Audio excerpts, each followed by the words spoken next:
皆さんこんにちは、なおみです。オーストラリア10年ぐらい前からどんどん人気が出てきてて、すごい物価が上がってるって言われてるんですね。やっぱり日本から来た子とか他の海外から来た子たちはみんなオーストラリア本当に高い高いって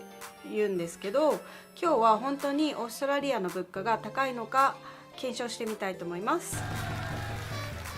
大きく分けて衣食住に区分をして見ていきたいと思います。まずは衣食住の衣、服とか買い物ですね。日用雑貨とかそういったもの。基本的に私がオーストラリアに初めて来た時に思ったこと、私の日本人の友達も同じことを言ってたんですけど、生地がペロペロの割に値段は張るねっていう話をしてたんですよ。で、今時の若い子たちとかちょっと流行ってるちゃんとしたブランドのお店に行くとまあまあ高いです。ただ日本でいうジャスコみたいな感じで K マートとかターゲットっていうお店がどこの町にもあるんですね。だいたいこんな感じで安くなってます。なので物を選べば安いものは買えるけど、可愛いものとか流行りのデザインのものとか欲しいってなると、だいたい洋服1枚8000円ぐらいはしてしまう場合が多々あります。だいたい80ドルから安くて7、80ドルからっていうのが多かったりするので結構高いですよね。次、衣食住の食。オーストラリアに大きいスーパーマーケットっていうのがコールス、ウールワース、IGA、ハリスファームっていうのがあって、だいたいコールス、ウールワース、IGA は庶民が行くようなすごい安いスーパーマーケットなんですね。その中でも1番か2番目に大きいコールスの価格と日本の一般的な価格を比較してみたいと思います。まずは牛乳。日本で1リットル180円の牛乳がオーストラリアでは約93円。パン。日本で1斤145円ですが、オーストラリアでは同じ分量あたり78円。米。日本で5キロ1800円の秋田小町。オーストラリア質は全然下がるんですけど、5キロで1250円。肉。日本のステーキ用のビーフが 100g180 円に対してオーストラリアが125円。卵。日本だと1個17円ですが、オーストラリアでは1個19円程度。これはあんまり変わらないですね。サーモン。日本では 100g あたり257円ですが、オーストラリアでは約333円。じゃがいも。100g あたり日本では 42.4 円ですが、オーストラリアでは27円。ブロッコリー。100g あたり、日本では106円ですが、オーストラリアでは50円。こう見ると、食に関しては日本の方がちょっと割高かな。もう質はもちろん私的にはオーストラリアよりも日本の方がハイクオリティかなと思ってるんですけど、果物に関しては例えばマンゴーが小ぶりなマンゴーが1個200円ぐらいで売られてたりとかするので、果物に関してはオーストラリアの方が安いかなとは思います。ただやっぱり日本の方がどれも質はいいです。で、次、お酒をちょっと見てみようと思います。同じブランドのものをなるべく探そうと思って、まず見つけたのがオーストラリア産のイエローテールカルベネソービニオン 750mg。 日本だと932円しますが、オーストラリアでは780円です。これはだいたいオーストラリアはワインが有名なので、ワインは比較的安いです。で、次、札幌ビール。全く一緒のはちょっと見つけられなかったんですけど、オーストラリアで 650ml の札幌ビールが740円。日本の札幌ビールはやっぱり国産だけあって安いんですが、500ミリで295円。一般的なオーストラリアのビールでピュアブロンドっていうのがあるんですけど、355ミリリッターで箱買いをすれば1本2ドルってことは1本2ドル155円なので、箱買いをすれば日本で買うビールとそんなに変わらないかなと思います。ただ、スピリッツが結構高いみたいで、例えば、ジンビーム、これも日本製になるのかな。1リットルあたり日本だと約1657円、オーストラリアだと4800円。バカルディっていうお酒に関しては日本では700ミリリッターあたり1400円、オーストラリアでは2870円なんで、スピリッツに関しては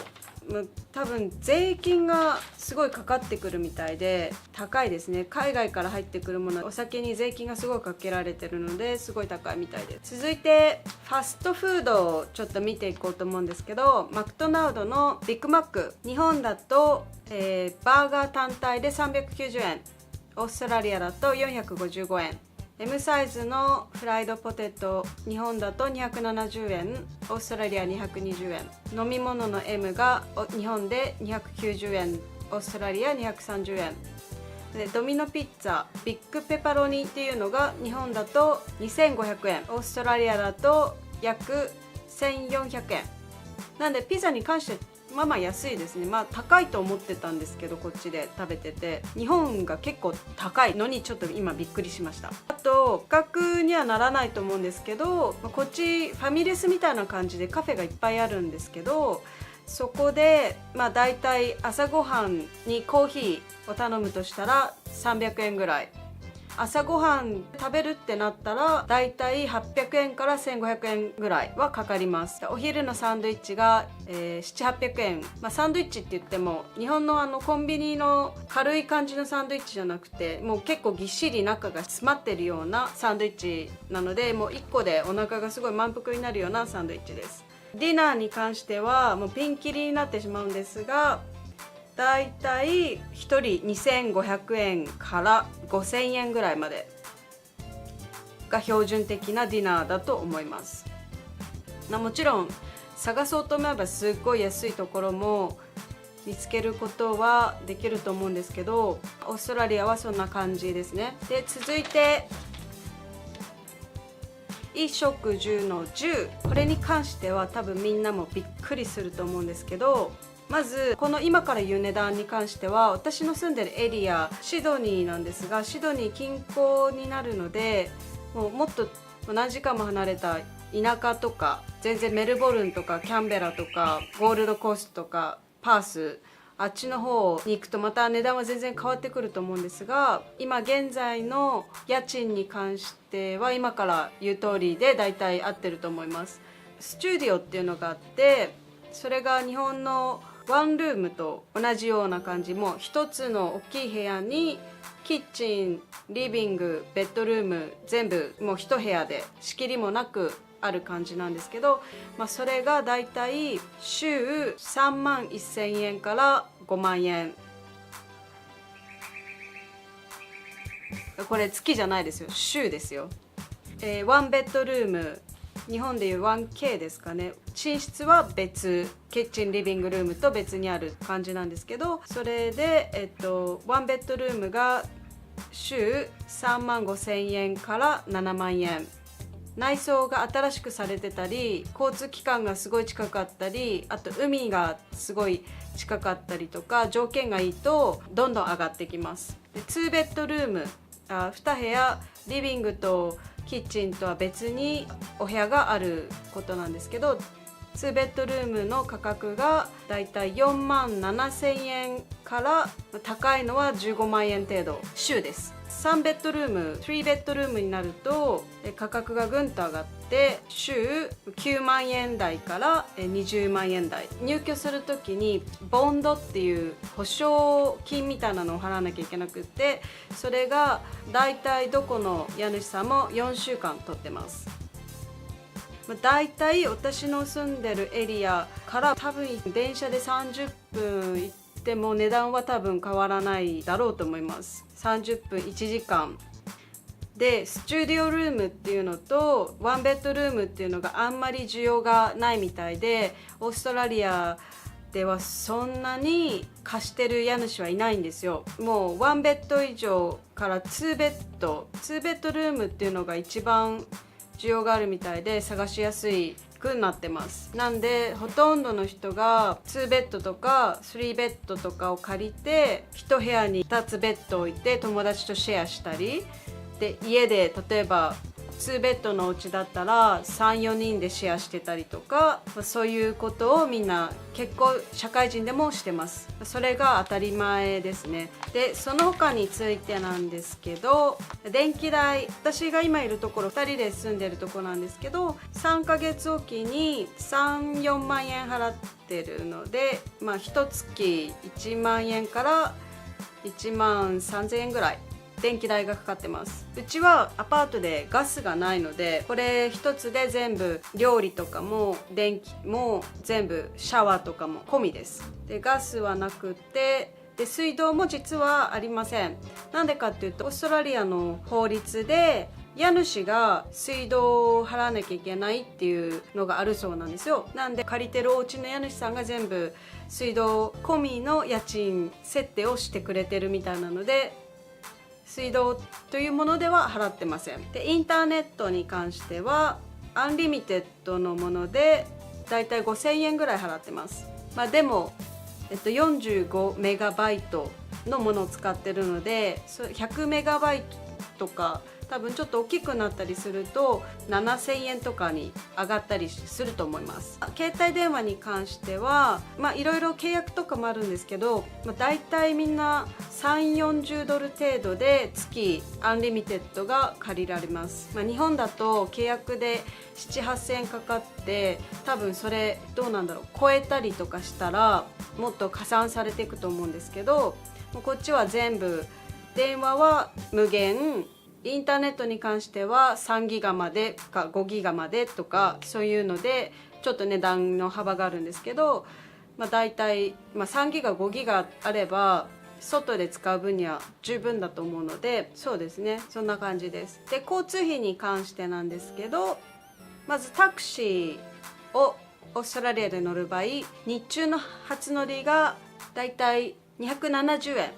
日本だと初乗り410円、1キロごとに170円増し、日本だと1キロごとに337円増し、深夜になるともうちょっと上がるんですけど、オーストラリアのが断然安いと思います。電車は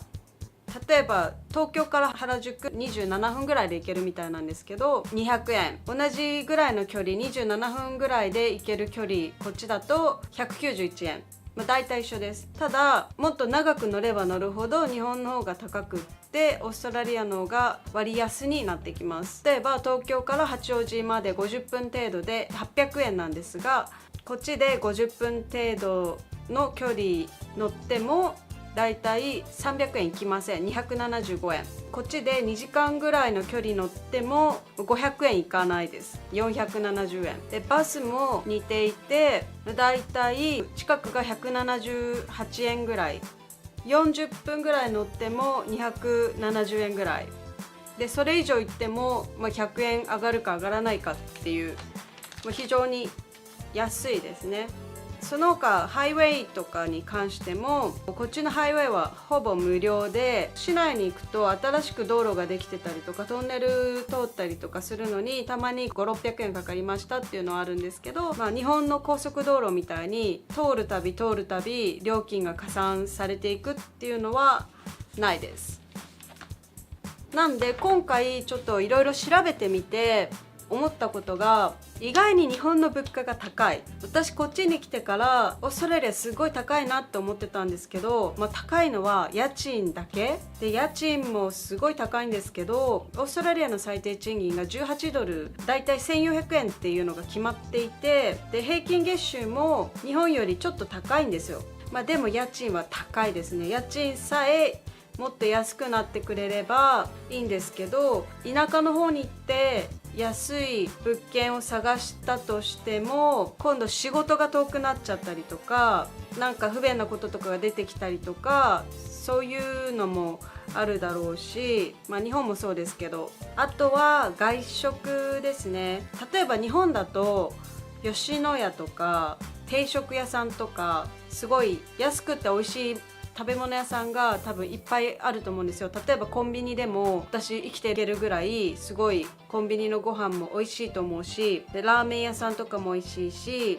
ちなみにこっちのラーメン屋さんだいたいラーメン1杯最低1000円はします。あと日本食が恋しくって日本食屋さん行ってみてもだいたい 1.5 倍から2倍ぐらいの値段もするし、外食とかそういう特別な食材を避けていけばそこまでは衣食に関してはお金はかからないで済むと思うんですけど、家賃に関してはちょっとやっぱりどうにもなりません。で、家を例えばこのエリアで買うとすると、そのワンルームのアパートが8000万円とか、何平米とかちょっとわからないんですけど、本当に大きくない多分20平方メートルぐらいのもので8000万円とか、するものがボンボンボンボンあるので、本当にお金持ちの人しかシドニーでは物件を今のところ買う人はいないと思います。いかがでしたか？皆さんは高いと思いましたか？安いと思いましたか？ではまた。